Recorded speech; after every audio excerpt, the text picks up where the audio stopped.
I let him because I wanted his money.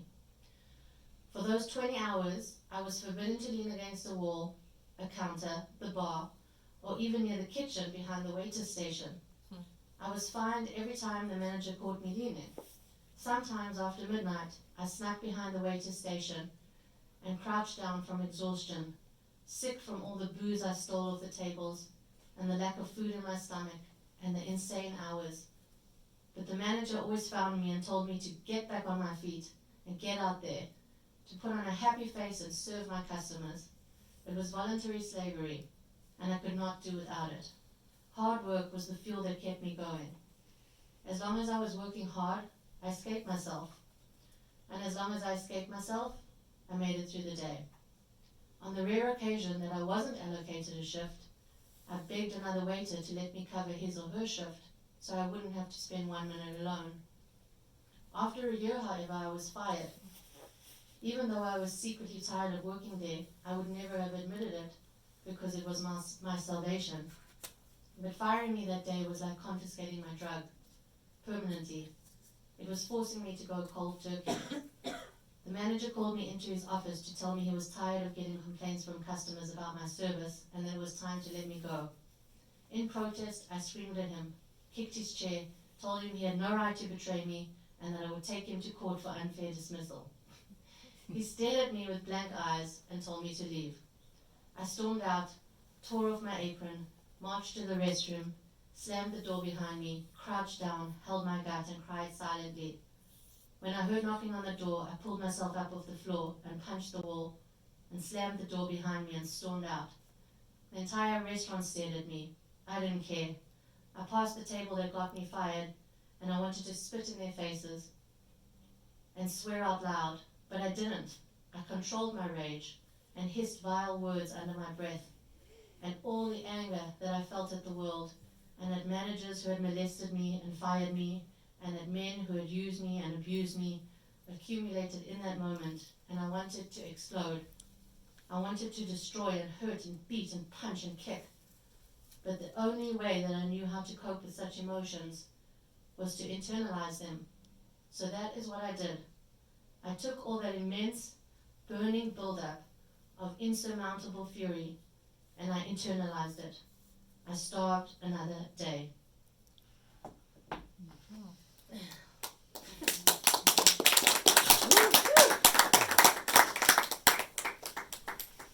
Thank you. So, are there any questions? Yes. Once I had a friend that was bulimic and then anorexic, and she admitted to me she was, parents had to put her in the hospital when she was down to 80 pounds, and she was a tall girl. And I guess there's nothing you could do to help anyone. Like you said, it took your acid trip. So, I mean, I wasn't going to preach like everyone, her family was, but still has it. And she had a baby, so, I mean, she was throwing up all the time, you know, at the end, when it was almost due, and she kept saying, like, trimester, at the first trimester you throw up, but she was almost ready to have a baby, and still throwing up, so, baby was healthy, but I guess, it's a risk, and there's nothing anyone could say but her, you know, get better by herself. Maybe now with her baby she will. Yeah, the will has to come from within. Yes. Yeah. I like your story, what you were reading. But it's very interesting. Thank you. Thanks. And so I work with teen girls, and I'm always just sort of being aware of behaviors and just different things. And I was just wondering something you said about kind of a self-hatred.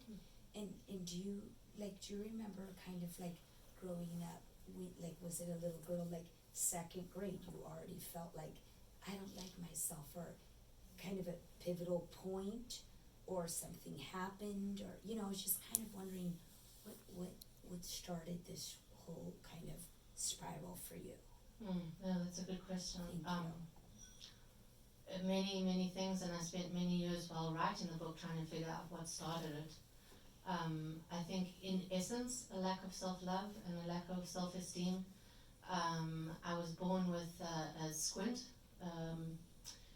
and so my one eye was looking in pretty severely, and it was very, very, very difficult growing up like that. It made me feel completely like a freak. It gave me a huge complex. I couldn't take my glasses off. Like everyone, I just felt like everyone was looking at me. It was the bane of my life, and I wasn't allowed to have it operated on until I was 17 to have it straightened. So it really caused an enormous shame. Amongst other things, growing up, I was always very stiff in my body. I didn't come I came from a maternal lineage of a grandmother who was highly, highly anxious. A mother's highly anxious. Both of them are not somatic people. They're not in their bodies. So I think that was my heritage. And I've had to work for the last 20 years to be in my body and to be comfortable in my body, because I remember my entire childhood was spent being uncomfortable. I think I had pretty bad OCD and sensory disorder, even though nothing was ever diagnosed. Like, just clothes were so uncomfortable on my skin, like I just had a heightened sense. So my school uniform that I had to wear in South Africa was very uncomfortable. I was always just very uncomfortable in my skin. So all of those were contributing factors. I also had a father who was very, very critical of me. My sister looked like him, I looked like my mother, and he complimented her and criticized me. So I grew up with a lot of abuse from my dad verbally. So that wasn't easy. That's all I can think of right now. But yeah, multiple factors. And honestly, my son currently, he's 7, and he goes to a wonderful school in Berkeley, where they really treat you as an individual, and each child is celebrated for who they are and what they look like. And it's a very somatic school. It's arts based, and they have drama and movement every single day. And I'm pretty convinced that had I gone to a school like that, I would not have gone down this road. I'm 100% convinced. Had I had the support, that I had people in my life who believed in me, had I not been a pariah at school, had I just had different opportunities and had the opportunity to develop self-love and channel my energy in a productive way, I would not have gone down this road. Pretty sure of it. Thank you. Gabby. So I have a question. Firstly, I love your book. Thanks, Gabby. I'm halfway through and I think it's fantastic. Thanks. Very courageous of you to be so honest and share your story with the world. And that's related to my question. I have somebody close to me who has recovered from anorexia, and she's older, and she was very close to me growing up, and she always struggled to talk about it. She didn't want to talk about it. She resisted, and that was part of the problem, is, as you mentioned, of your life, is people wanted to talk to you about it and you pushed them away. Now that she's recovered, she still struggles to talk about it, and I wonder why that is. I still wonder what that's about. And I think in parallel I'm thinking of your courageousness in actually writing about it. How come you can write about it and this person has such difficulty even talking about it or about who she really is? Now that she's recovered, she kind of doesn't even want to talk about it still. So the question is... The question is, where does this come from? How do we... How do you find the courage to talk about it? How do we help people... Talk about it. How do we help people when we want to talk about it and they don't want to talk about it? I think you just have to respect their wishes. Yeah.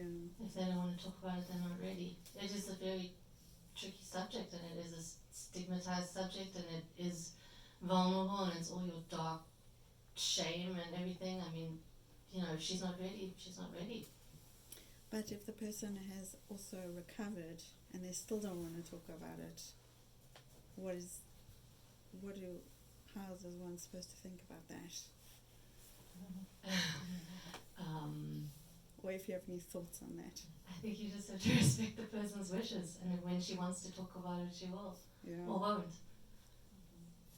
Sorry, I don't have any more. Okay, I got you. Thanks. First, thank you for your courage and sharing. Thanks. How did you start writing about this, and to what extent was the writing part of your healing journey? Okay, the writing was a huge part of my healing journey. As a writer, it's the way that I make sense of the world. And since the book took me 8 years and tons of drafts and rewrites and everything, it really allowed me to process it and heal along with the writing of the book. In my early years of recovery, I was attending a support group weekly for the first 2 years. And there was a woman in my support group who said to me, "Oh, you're pretty healed." I wasn't really, I was 2 years into it, but she said, how did you recover? So I was like, oh, there's so much to say, I should write a book. And I mean, I'd always wanted to write a book because I'm a writer, but I never knew it would be a book about my life. I did not want to write a book about my life.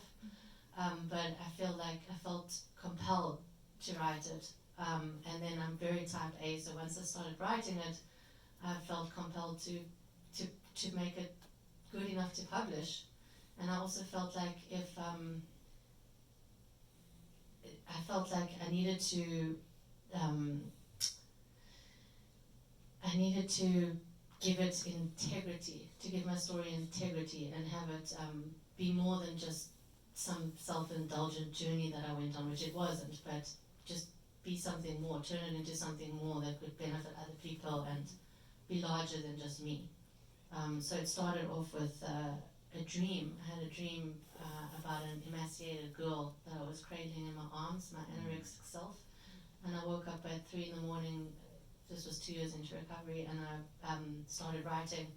And I realized that was the beginning of the book. And then I went and I transcribed all the hundreds of pages of journals that I had been writing over the years. A lot of it is in the book. And then I sat on my bed and typed and put out like hundreds of papers. I mean, and all these people who have written books, I take my hat off because it was like hellish. But somehow I finished it, and I'm really glad that it's all neatly packaged in a nice little book. So I'm wondering, how did you manage to do the Israeli army with anorexia, and what are the resources right now? I know that the awareness in Israel is growing, and they even, I think, discussed it in the Knesset, and there are rules that they are trying to, because the problem is so prevalent. And I know when I grew up there, I remember one girl that had a severe case of anorexia, which we did not know how to name it. It was so unbelievable, but I don't remember people having amazing eating disorders. Maybe I was naive, maybe I didn't know, but I was very involved. But right now, I'm wondering if the army has any resources, or how do they address it? How did they know that you have it? Did they, someone, anyway, that's the direction. Repeat what she said. She was wondering if the Israeli army, because she's from Israel, had any inkling that I was so sick, and if I know how they address it. So I went to the army in, 95, 96. They had no idea that I was sick. I wasn't emaciated at that point. I looked pretty normal, so they probably couldn't have known. But I did take a bunch of tests. I think maybe there was a psychiatric test, I can't remember, and I seemed to do okay. But I can honestly say that I wouldn't have gone to the army if I was in my right mind. I wouldn't have. I mean, I went to go live in Israel at the time, and they what's the word? They recruited me. In spite of when you say recruited, you had to go. Well, I'm a citizen. So I went back at 18, and they recruited me, and because of my mindset at the time and how self-destructive I was, I thought it was a good match, not consciously, but it provided rules, it provided structure, it was very hard. I was there alone in the country with my dad, but he wasn't very helpful at the time, so it was very, very challenging, and it was just where my mindset was at. They had no idea. And I do think that that's a problem just in society in general. Like I went a few years ago, I gave a talk at a university, Bastyr University in Washington State, to an eating disorder elective class where I was invited by the professor to speak to the students who were starting to become dietitians and nutritionists. And one of their students was severely emaciated, like clearly anorexic. And I knew her personally. Nobody spoke about it. And when I mentioned her name, people were like horrified that I could mention it. It's like it's still so taboo. There's still people that want to talk about it, and there's such shame around it, and it's so I don't know. I can't speak for the Israeli army.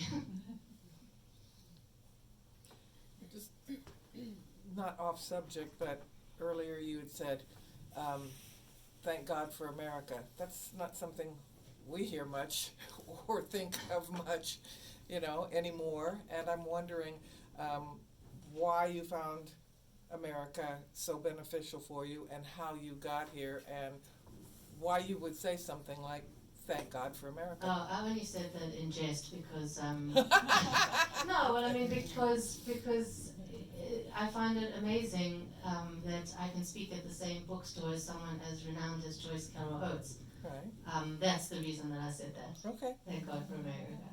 And yes, thank God for America, because I wouldn't be sitting here now. I wouldn't have my boyfriend sitting here. I wouldn't have my son. So it's been good to me. America has far more opportunities than South Africa. South Africa is just still quite third world in many ways. Yeah, I don't know. It feels like a tangent, so I don't know if I should go there. But I'm grateful to be here. It wasn't my intention. I came here because I got married to someone who was half South African, half American, and I came to live here with him. So okay. that's why I'm here. We're glad you're here. Thanks, Stephen. Anybody else? Julie? When you're under stress, do you ever feel your mindset, like the mindset that exists with anorexia, activated, and do you have tools that you employ under stress to sort of bring yourself back into balance, or does that not happen at all anymore? Right, so do I ever feel triggered again to go back to those anorexic days? No, I mean, I wrote right in the afterword that the spirit of anorexia has left me. A lot of people, like my psychologist at the time, said once an anorexic, always an anorexic, like a dry drunk. I really don't believe that's true.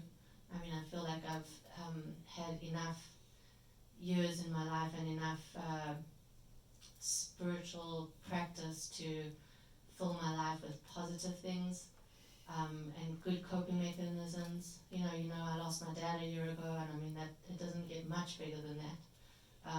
It was really the most profound experience of my life, and I didn't revert to food. Yes, my boyfriend knows there were days I didn't feel like eating. There were many days that I had oats for dinner, but that's not anorexia. That's just that's Grief. That's grief, and nothing in the world would make me go back there because it's a dead end zone, and I'm just I guess I have too much self-love at this point to go back to that place. So no. Did you have any bad side effects? Did it take up quite a while to heal, like the throat or anything like that? I mean, our bodies are wonderful self-healing machines, but did it take a while, or what were the side effects after you stopped? I think the throat is mostly for bulimics, where they're vomiting. Yeah. I was never bulimic, so nothing going on with my throat. I put on the weight pretty quickly. And yes, it took my body time to adjust. Mostly it took my mind time to adjust, but my body slowly adjusted. The body is a miraculous thing, and everyone's different. You know, other people may not ever come back to their normal body functioning, and I seem to spring back pretty easily somehow. So other than lots of pimples on my face and putting on weight, I didn't really experience physical side effects. It was more emotional. It seems like, I don't know, most of this society have eating disorders. Everyone is on crazy diets and all kind of things. When is the line that becomes anorexia? And it's all based on probably psychological body image society. It's all the same, but I don't know where the line. When do you draw the line and say this is anorexia? When do you draw the line to say this is anorexia? I mean, there's the psychiatric DSM-V book that has like the clinical diagnosis, and I'm not aware of what that is, but it's very complex, and you know, to do with your body mass index, to do with how long it's been going on, to do with whether you have amenorrhea, like lack of periods. There's lots of factors that contribute to that clinical diagnosis. But I would say for myself, I mean, it took 9 months of starving at the age of 14 to be clinically anorexic, and for me it was loss of periods. I don't know how they qualify it. Maybe I went from how much was I weighing? I don't know, 50 kilos to 60 kilos to 45 kilos. I don't know. I lost like 15 kilos, like a considerable amount of your body weight, and mostly it's the psychiatric thing of just a twisted mindset that sort of tells you where a person's at. I'm not sure of the clinical diagnosis though. Gabby?